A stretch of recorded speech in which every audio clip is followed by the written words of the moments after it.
All right, welcome y'all. This is the PT on Ice Daily Show brought to you by the Institute of Clinical Excellence. My name is Dustin Jones, one of the lead faculty in the older adult division, as we call MMOA. We're going to talk today about a really interesting topic. We're going to name the enemy, and that is Potentiapenia.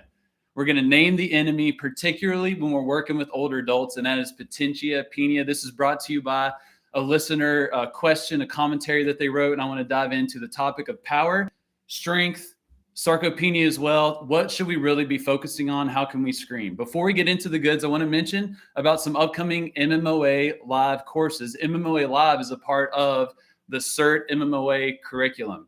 Part of that curriculum is a live course. Also, our MMOA Level 1 online course, which was formerly called MMOA Essential Foundations, and then MMOA Level 2, which was formerly called Advanced Concepts. You complete all three, you get your CERT MMOA. We have three upcoming weekends where you can go to that live course. We're going to have Annapolis, Maryland, and Central South Carolina.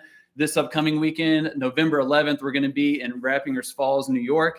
And then right before Thanksgiving, November 18th, that weekend, we're going to be in Westmont, Illinois. So if you are looking to get some Con Ed before the end of the year, be sure to check us out. ptonice.com is where you can find all that. All right, so naming the enemy, Potentiapenia. So this is a term you probably have never heard about because it's not been coined, it's not been researched, it's not been agreed upon in literature. This is a word that was made up by Dr. Ronald Michalak. So Dr. Michalak is an orthopedic surgeon that's been practicing for roughly 20 plus years that has quitting his surgical practice to go back and pursue his PhD in rehabilitation science. Dr. Michalak is an avid listener to the PT on Ice Daily Show. So I want to take the time to shout out to him, but also for all of y'all that listen to this show that aren't our typical physical therapy crowd, right? The OTs, the speech language pathologists, the other healthcare providers. I know we have some PAs, some NPs in here, but we're really grateful for you all tuning in because we're starting to see we have a fitness forward army of clinicians that are trying to solve the same problems. This is one example. So Dr. Michalak, 20 plus years doing orthopedic surgery, you start to see some patterns, right? You start to see the issues with focusing on the tissue, right? Of focusing on, that bone on bone. We should probably just go ahead and replace that whole joint and that will solve all your problems, right? There's some issues to that when we focus so much on the anatomy, the structure, that we apply surgical interventions to non-surgical problems, that creates issues, right? And so over his career, he started to see, man, the biggest issue is not the quote unquote bone on bone. It's the fact that these folks are deconditioned, they're weak, they're not able to do the things that they want to do. And it leaves them susceptible to some of these medical situations that I'm often performing surgery on. What can I do to prevent them from even having surgery? And so we started to dig into the research and science, and what he has come to the conclusion of is we are really missing the boat to where we're focusing on the wrong things. And what we need to focus on, particularly with this population, is their lack of power. Hence the term Potentiapenia, the lack of muscular power. So I want to give some context for this discussion because I think it's really interesting of how much progress has been made in this area, particularly in geriatrics and geriatric rehabilitation. So sarcopenia. You've heard us talk about this so many times on the PT on Ice Daily Show. If you've taken any of the MOA courses, you've heard this term. Sarcopenia was first coined in 1989 by Dr. Rosenberg. And at the time, the accepted definition of sarcopenia was age-related loss of muscle mass. That we thought, oh man, these folks are losing muscle mass, therefore they are losing their strength, they're losing their ability to do what they need to do. This is a big issue. It's age-related, but we may be able to do something about it. As this was studied more and more, and just this whole concept was being critically thought about, the term of sarcopenia, or the definition of sarcopenia, was missing a little bit, right? Because you can have someone that is losing muscle mass, but may still be really strong. Or you may have someone that does have a good bit of muscle mass that is rather weak, or they're not able to produce their force quickly, aka they have low power. So in 2008, Dr. Clark really started to push against this definition of sarcopenia and say, hey, this isn't the issue. The issue is the lack of strength, the age-related loss of muscular strength. And he coined the term dynapenia. And so that was a back and forth, back and forth. And now, in terms of the term of sarcopenia, what we're seeing is that it's starting to incorporate some of the things that Dr. Clark really was pushing for. And now you're often going to see sarcopenia defined as the age-related loss of muscle mass and strength. That's what we speak to in the MMOA course. And so a lot of the screens that you're seeing of being able to identify folks that have sarcopenia are mass-related screens of actually measuring muscle mass and having cutoffs based on certain age groups and so on and so forth. But then there's also functional measures, right? Gait speed is one. Grip strength is another one. The SPPB, the short physical performance battery test, can indicate that someone is at risk of sarcopenia. So sarcopenia has changed a ton over the past few decades.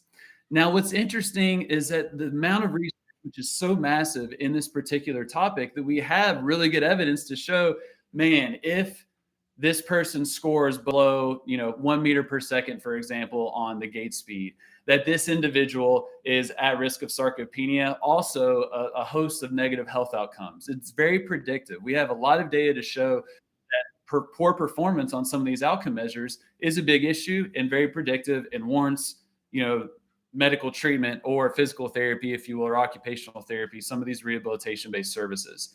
Now, here's the issue. Here's what I think Dr. Michalak is going towards, is a lot of these screens that have been used to say, hey, this person has sarcopenia, age-related muscle mass, and strength, that these screens may not actually be measuring what we think, right? If you think about gait speed, normal gait speed, for example, is that a measure of strength? Not really, right? Is it a measure of, let's say, power, the ability to produce that strength quickly? Potentially, right? Definitely, if it's a fast gait speed, or if we're looking at gait speed reserve, the difference between max gait speed and normal gait speed. Think about the 30-second sit to stand test, where we're standing up and sitting down 30 times. Is that a measure of strength? You can make a strong argument that no, not necessarily, but it's more of a measure of how people can use that strength quickly to perform that transfer. Same thing could be said for the 5-time sit to stand. And so these outcome measures that are often tied to quote unquote sarcopenia, the age-related loss of muscle mass and strength, is it really measuring that? We can say that those tests are very predictive of some of these negative health outcomes. That's not what we're talking about. What we're talking about is, do these tests actually measure, indicate what they're saying that they measure, right?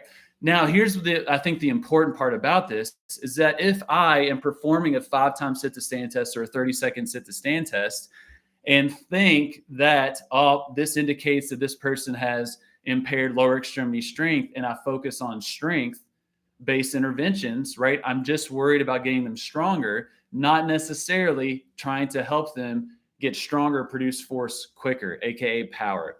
And so what Dr. Michalak is really proposing is that our focus on age-related loss of muscle mass and strength, the focus on strength, has resulted in the neglect of power-based training. We need to really think differently about these terms and ultimately what they result in. I think we should have a new term, Potentiapenia.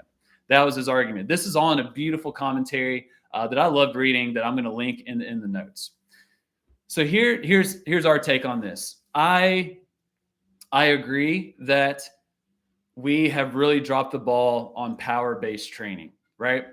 That we often neglect that in this population for many reasons. One is just we haven't named the enemy is one. Two is that we often have ageist assumptions about what people can handle, right? That, that's too intense for them, or they will get hurt. It's not as well studied as strength-based training. There's a lot of reasons that go into that, but I do agree that we have really dropped the ball there. A new term, creating a new term and everything that's associated with that, I don't know if that's the answer, but I do think we need to continue to be critical of the term sarcopenia and what that actually represents. It's already changed to age-related loss of muscle mass and strength, which is lovely. And I would love to see that conversation continue to include power as well. Clinically, here's what I think is really important for us when we think about some of these deficits that folks are undergoing and we're throwing around some of these terms. I think the big thing that needs to be focused is we're diving into the weeds of strength versus power and reps and sets and volume and all that type of stuff. That when first one is when we're working with individuals that are relatively sedentary or inactive, movement is king. I don't care what they do. The fact that they are moving is ultimately important, right? We got to get people moving first, and we need to be less picky of what that looks like, especially with sedentary and active individuals. That's the first thing. The second thing is we need to really think about our assessments and challenge our assumptions with this. This is why in our courses, we always say assessments over assumptions. It's very easy for us as clinicians, when you're doing an assessment, you're doing the 5 times sit to stand test, 30-second sit to stand test, to assume, oh, this person needs to do more lower extremity based strength training, right? That's a very common thing for us to correlate. Now, that test may not be, and probably isn't, testing pure strength, right? There's other ways to do that. 1 rep max testing, estimated 1 rep max testing. We can use dynamometry as well. There's other methods to test strength. These functional and very practical outcome measures may be more a testament to someone's power ability. So when we use these tests, particularly the 30-second sit to stand, 5 times sit to stand, I think is a great example that we need to be thinking probably about strength training, but we also need to be thinking about power training. Can they produce that force quickly? Because it ultimately is an indicator of power, the ability to produce that force quickly and do that transfer. So what your outcome measures tell you, we need to be very careful of how that informs the intervention, right? And ultimately what we're often going to find, I think this is not an or conversation, strength training or power training. In the realm of ice, you will hear this so often. It is and not or, right? Probably both strength and power. We can do both. In reality, when we do get people stronger, you often see, especially in folks that are untrained, you are going to see an improvement in power production. You could do specific power training where you're doing force movements quickly. You're probably using lighter loads, and you're probably going to see an improvement in strength, right? That's going to happen with a lot of untrained individuals. But I think in the context of rehab, in the context especially of 1 rep max living, that we probably want to do both. Heavy loads are really good. Heavy loads provide an amazing stimulus to promote muscle mass, our strength, but also the strength of our bones, also our soft tissue remodeling. It makes us more resilient individuals.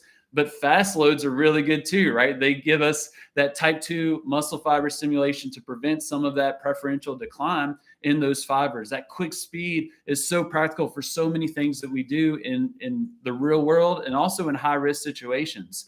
It's an and conversation. We want to do both. Now, Dr. Mitchell had 2 specific questions that I also wanted to hit on. Could referrals be written or phrased better from the physician end to encourage PTs to try to help get these individuals moving toward fitness? Now, I want everyone to listen here. And by and large, the PT on Ice Daily Show is largely physical therapists, physical therapy assistants.